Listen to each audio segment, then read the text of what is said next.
La lecture du jour est le psaume 14. Ce texte nous dit que nous, les humains, sommes si corrompus et dépravés que nous sommes destinés à la mort éternelle. Il évoque également le jugement de Dieu sur ces êtres humains et les bénédictions du peuple de Dieu qui a fait de Dieu son refuge en prévision de ce jugement. Que dit-il donc? Aujourd'hui, nous allons explorer ce sujet et partager la grâce. Tout d'abord, le texte nous dit que nous, les humains, sommes si corrompus et dépravés que nous sommes destinés à la mort éternelle.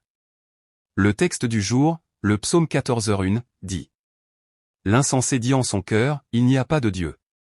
Ils sont corrompus, leurs actions sont infâmes, il n'y a personne qui fasse le bien. L'insensé dit en son cœur, il n'y a pas de Dieu. Ici, le mot « insensé » peut également être traduit par « l'insensé », « l'ignorant » ou « leur intelligence est obscurcie ». En d'autres termes, nous, les humains, sommes si corrompus et dépravés que notre intelligence s'est obscurcie, nous sommes devenus aveugles, ignorants et insensés. Nous croyons au fond de nous-mêmes qu'il n'y a pas de Dieu. C'est vrai. Malgré les nombreuses preuves de l'existence de Dieu, et bien que nous vivions sous son règne et son gouvernement, nous constatons que les gens de l'autre monde ne le reconnaissent pas et vivent dans leur cœur en disant « Il n'y a pas de Dieu ». Pourquoi? Est-ce parce qu'il n'y a aucune preuve de l'existence de Dieu? C'est faux. Il existe des preuves accablantes de l'existence de Dieu. Il suffit de regarder autour de nous pour voir le soleil, la lune, les étoiles, les verts pâturages et leurs innombrables animaux, la mer et ses poissons. La création de Dieu est partout. Non, même nous, les humains, sommes des créatures de Dieu, créées à son image. Cependant, ceux qui, dans l'autre monde, ne croient pas en Dieu, voient toutes ces choses et croient qu'elles sont apparues ou ont évolué spontanément, par hasard, sur des centaines de millions d'années. Ils se considèrent même comme les descendants des chimpanzés. Que les chimpanzés ont évolué pour nous donner naissance, les humains. Non, ils croient qu'ils sont issus de la matière inorganique il y a des centaines de millions d'années. Ils sont vraiment stupides, téméraires et totalement dénués de compréhension. Ils sont même un peu pathétiques. Pourquoi en est-il ainsi? C'est parce que nous, les humains, sommes tellement corrompus et dépravés. À cause de notre corruption et de notre dépravation, notre intelligence s'est obscurcie, nous sommes devenus aveugles, ignorants et stupides. Et de ce fait, nous ignorons l'existence de Dieu, ni que nous sommes ses créatures. En réalité, malgré les preuves accablantes de l'existence de Dieu dans ce monde, nous sommes totalement incapables de la discerner. Nous sommes devenus des êtres stupides. Ils sont corrompus et leurs actes sont abominables. Le mot « corrompu » signifie ici « être corrompu », « être détruit », « être endommagé », « être ruiné ». En d'autres termes, ces mots signifient également que nous, les humains, sommes extrêmement corrompus et dépravés. Nous avons été complètement détruits, endommagés et brisés depuis notre création originelle. Par exemple, comme cette pomme fraîche qui a pourri, cette patate douce qui a pourri et s'est gâtée, ou cet ordinateur autrefois parfait qui est tombé en panne. En conséquence, nous avons perdu toutes les fonctions, tous les rôles et toutes les performances que nous avions à notre création, et nous sommes désormais des êtres imparfaits. Notre intelligence s'est émoussée, notre discernement a diminué, et notre perception, notre jugement, notre cognition et notre raison, tout cela a été détruit et brisé. Non, à cause de cela, nous ne connaissons plus l'existence de Dieu et nos actions sont devenues abominables. Nous sommes devenus si corrompus et dépravés que nous commettons constamment des péchés, commettant un péché d'une main tout en nous dirigeant vers un autre de l'autre. Nous sommes devenus des êtres véritablement abominables et détestables aux yeux de Dieu, véritablement épouvantables et méprisables. Il n'y a personne qui fasse le bien. Ici, bien ne se limite pas à accomplir de bonnes actions. Il désigne une vie vécue selon le dessein de Dieu pour la création, en louant et en exaltant Dieu et en obéissant à sa parole. En d'autres termes, cela signifie non seulement croire en l'existence de Dieu, mais aussi vivre dans la conscience et la crainte de lui, l'aimer avec ferveur et vivre pour lui. En d'autres termes, nous, les humains, sommes si corrompus et dépravés que personne ne vit ainsi. En fait, nous, les humains, sommes si corrompus et dépravés que nous sommes destinés à subir le jugement de Dieu et la mort éternelle. Et quel genre d'êtres sommes-nous? Le texte du jour, psaume 14, 2-4, dit: Du haut du ciel, l'Éternel regarde les fils de l'homme, pour voir s'il y en a qui soient intelligents et qui cherchent Dieu. Tous se sont égarés, tous se sont corrompus, il n'en est aucun qui fasse le bien, pas même un seul. Tous ceux qui font le mal sont-ils dépourvus d'intelligence? Ils dévorent mon peuple comme on mange du pain, et ils n'invoquent pas l'Éternel. Du haut du ciel, l'Éternel regarde les fils de l'homme, pour voir s'il y en a qui soient intelligents et qui cherchent Dieu. Ce passage répond à la question, comment Dieu évalue-t-il et pense-t-il les humains? Ici, le mot « intelligence » signifie « sage » ou « intelligent ». De plus, chercher Dieu signifie ici non seulement connaître et croire en l'existence de Dieu, mais aussi vivre une vie de louange et d'exaltation. Autrement dit, ce passage signifie que Dieu s'est penché du haut du ciel et a regardé pour voir s'il existait quelqu'un de semblable dans ce monde. Bien sûr, il s'agit d'une expression anthropomorphique, décrivant Dieu comme s'il était un être humain. Cependant, notre Dieu est quelqu'un qui sait déjà tout, même sans regarder sous cet angle. Néanmoins, cette expression est utilisée ainsi pour révéler le désir ardent de Dieu et sa recherche pour nous, les humains. Autrement dit, quel était le but de Dieu en nous créant, nous les humains? C'était pour recevoir de nous louanges et gloire. Autrement dit, il voulait non seulement que nous croyions en l'existence de Dieu, mais aussi que nous vivions sous son règne et son gouvernement, le louant et l'exaltant, le craignant et obéissant à sa parole, c'est précisément le genre de vie qu'il voulait que nous vivions. Alors, lorsqu'il a cherché à savoir s'il existait vraiment de telles personnes, que trouva-t-il? Ils se sont tous détournés. Le mot « se sont détournés » signifie ici « dévier, s'éloigner, s'éloigner d'eux ».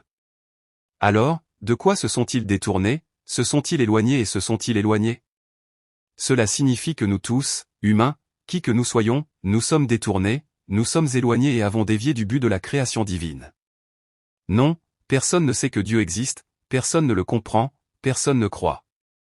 De ce fait, personne ne loue Dieu, personne ne lui fait confiance et personne ne marche dans la crainte de Dieu. Personne ne pense à Dieu, personne ne vit pour Dieu, personne ne vit devant Dieu.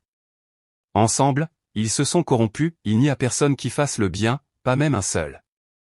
Le mot « ensemble » ici signifie « ensemble », devenant un, et « tous à la fois ». Ici, le mot « souillé » signifie « corrompu » ou « déchu ». En d'autres termes, ce passage signifie que Dieu a regardé du haut du ciel et a vu que nous étions tous égaux, communs, et simultanément corrompus et dépravés. En conséquence, pas une seule personne n'a fait le bien que Dieu recherchait. Ce passage accuse l'humanité de dépravation et de corruption totale. En d'autres termes, nous sommes tous si corrompus et dépravés que nous méritons le jugement de Dieu et la mort éternelle. Tous ceux qui commettent l'iniquité sont-ils ignorants?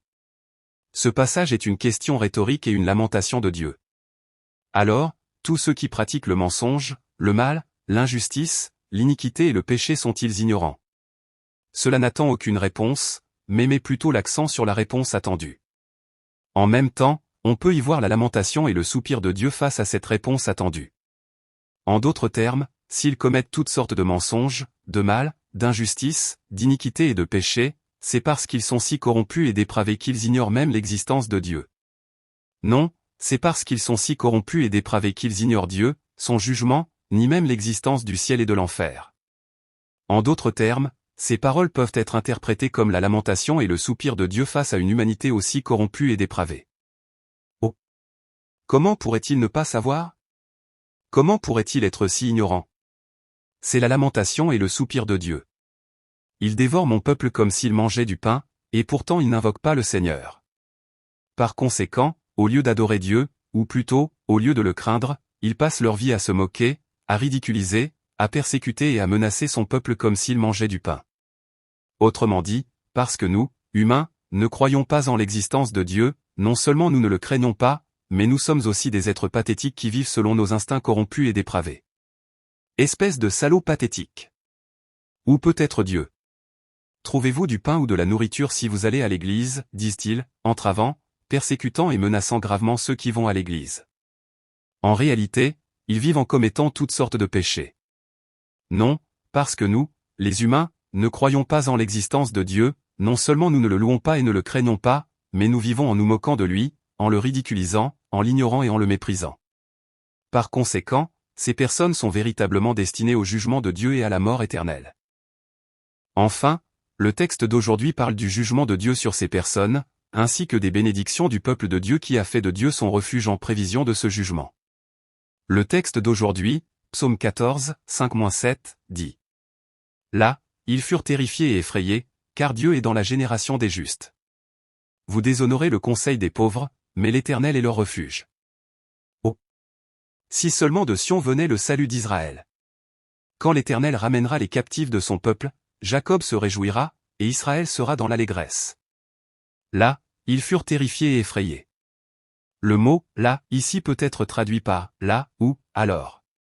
En fait, la Bible le traduit parfois par « là », parfois par « alors ». Ce passage est également au passé prophétique, exprimant une assurance future.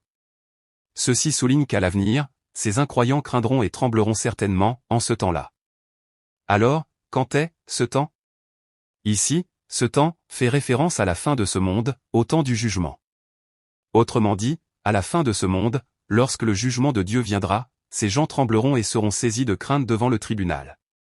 Cependant, en examinant le texte hébreu original, nous constatons que cette peur, cette terreur et cet effroi sont fortement soulignés. Peur. Peur. Peur. Peur. Peur. Peur.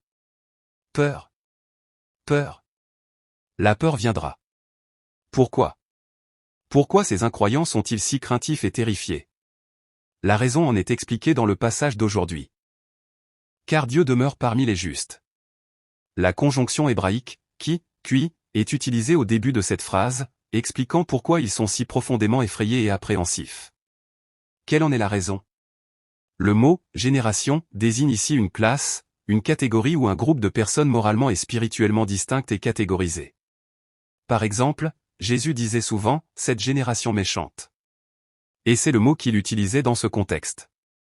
Autrement dit, la génération des justes désigne ici le groupe du peuple de Dieu qui croit en l'existence de Dieu, au Messie envoyé par Dieu, et au mérite du sang de son Fils unique. Autrement dit, ce verset dépeint la présence de Dieu parmi son peuple au moment du jugement. Il dépeint l'armée céleste entourant notre Seigneur Jésus, le juge majestueux, et le peuple de Dieu qui l'entoure, l'acclamant. Peut-être, à ce moment-là, ces incroyants seront-ils témoins de l'état du peuple de Dieu et du désespoir. Peut-être, ce jour-là, réaliseront-ils qu'ils sont indéniablement et irrévocablement destinés à l'étang de feu éternel en enfer, et ressentiront-ils une peur, une terreur et une appréhension immense. Non, une peur et une terreur immense s'abattront sur eux. Waouh! Je pensais qu'il n'y avait pas de Dieu, mais il existe vraiment. Waouh! Il y a le jugement de Dieu, et il y a le paradis et l'enfer. Maintenant, je suis jugé et je suis destiné à l'étang de feu éternel en enfer. Ils trembleront de peur. Mais qu'adviendra-t-il de nous, le peuple de Dieu? Vous avez déshonoré les projets des pauvres, mais l'Éternel est leur refuge. Ici, le « vous » désigne les incroyants. Ici, le mot « gestion » signifie « stratégie », « plan » et « tactique ». Il décrit le mode de vie, l'attitude, les pensées, les intentions et la foi de notre peuple en préparation du jugement de Dieu. De plus, les pauvres désignent ici notre peuple qui a désespérément besoin de l'aide de Dieu, le juge, au moment du jugement. En d'autres termes, ce sont des personnes qui manquent de la moindre parcelle de la justice que Dieu, le juge, recherche. Ils ont donc absolument besoin de la justice de Dieu, la justice que Dieu leur transmet le mérite du sang de son Fils unique. Qu'en pensez-vous? Sur cette terre, notre peuple est bien conscient que le jugement de Dieu approche à tout moment, comme le dit ce verset. C'est pourquoi non seulement ils croient au mérite du sang de Jésus-Christ, mais ils vivent aussi avec Jéhovah Dieu comme refuge, élaborant des stratégies, des contre-mesures et des tactiques pour s'y préparer.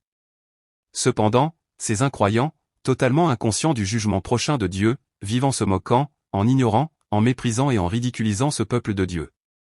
Insensés. Où est le jugement de Dieu, disent-ils. Et comment vivent-ils? Non seulement ils se moquent et ridiculisent la façon de vivre et les attitudes du peuple de Dieu, mais, comme le montre le psaume 52, ils ne font pas de Dieu leur refuge, mais s'appuient plutôt sur leurs richesses, leurs désirs intérieurs, leur cupidité et leur avarice. Cependant, lorsque le jour du jugement arrive, ces incroyants réalisent que tout cela ne leur sera d'aucune utilité, et ils désespèrent et sombrent dans le désespoir. Non, ils finissent par comprendre et constater que seul Dieu est leur refuge contre ce jugement. Waouh! Le jugement de Dieu était bien réel. Waouh! Seuls ceux qui croient sincèrement au mérite du sang de Jésus-Christ entreront au ciel, disent-ils. Finalement, ce n'est qu'alors qu'ils réaliseront que, contrairement au peuple de Dieu, ils seront eux-mêmes jetés dans l'étang de feu éternel et qu'ils trembleront de peur. Non, cela suscite une peur et une terreur immense. Peur. Peur. Peur. Peur. Peur. Peur. Peur. La peur les saisira. Ce jour-là, ces incroyants s'évanouiront peut-être de peur et de terreur devant le tribunal sévère de Dieu, et certains feront probablement pipi dans leurs pantalons et lutteront pour éviter d'être entraînés dans les temps de feu. Ô Dieu! Nous ne savions vraiment pas que tu existais. Nous ne connaissions ni ton jugement ni les temps de feu. Alors, pardonne-nous. Ils crieront, leurs lèvres bleuissant et tout leur corps tremblant de peur et de terreur. Mais qu'adviendra-t-il du peuple de notre Dieu? Que le salut d'Israël vienne de Sion.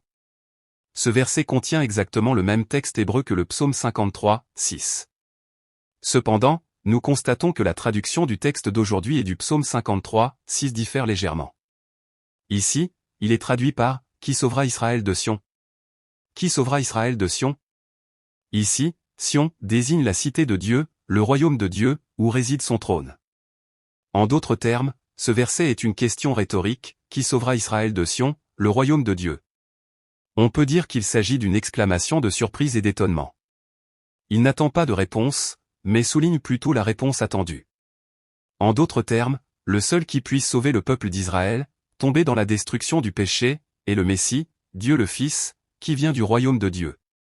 En d'autres termes, lorsque le Messie, Jésus, Dieu le Fils, viendra sur terre, il sauvera le peuple d'Israël en versant son sang sur la croix et en le conduisant au ciel.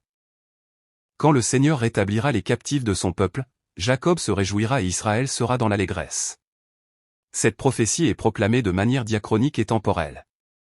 Autrement dit, elle prophétise principalement la libération des captifs babyloniens, qui sera accomplie par Cyrus, roi du royaume médo-perse, en 539 avenue Jésus-Christ. Ce qui est surprenant, c'est que cette prophétie ait été proclamée vers 1000 avenue Jésus-Christ, il y a plus de 400 ans, bien avant la captivité des Israélites. Ah! Pourtant, David prophétise que les Israélites, pas encore en captivité, seront libérés et reviendront de leur captivité, comme s'ils étaient déjà captifs en terre étrangère. Si oui, qu'est-il arrivé à cette prophétie? Environ 100 ans après sa proclamation, Israël fut divisé en deux royaumes, le royaume de Juda et le royaume d'Israël. Après cela, le royaume d'Israël fut détruit par la Syrie en 722 avenue Jésus-Christ, et le royaume de Juda fut détruit après 3 invasions babyloniennes en 605, 597 et 586 avenue Jésus-Christ. Après cela, nous pouvons confirmer qu'Israël a été libéré et ramené sur terre en 539 avenue Jésus-Christ par Cyrus, roi de l'Empire médo-perse. En d'autres termes, nous pouvons confirmer que la prophétie du texte d'aujourd'hui s'accomplit exactement. Cependant, l'accomplissement ultime de cette parole n'a été confirmé qu'environ 1000 ans après sa proclamation. C'est-à-dire que nous pouvons confirmer qu'elle a été accomplie il y a exactement 2000 ans par le Messie, Jésus. Lorsque le moment est venu, nous voyons Dieu, comme prophétisé dans l'Ancien Testament, envoyer son Fils unique sur cette terre, verser son sang sur la croix et mourir. Cela a libéré son peuple, captif de Satan, et l'a ramené à lui.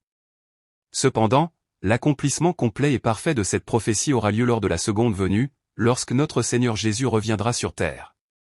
Lorsque cela se produira, Jacob, les Israélites spirituels, le peuple de notre Dieu, sera libéré de l'oppression et de la captivité de Satan et entrera au ciel éternel, où il vivra éternellement dans la joie et la complaisance en Dieu.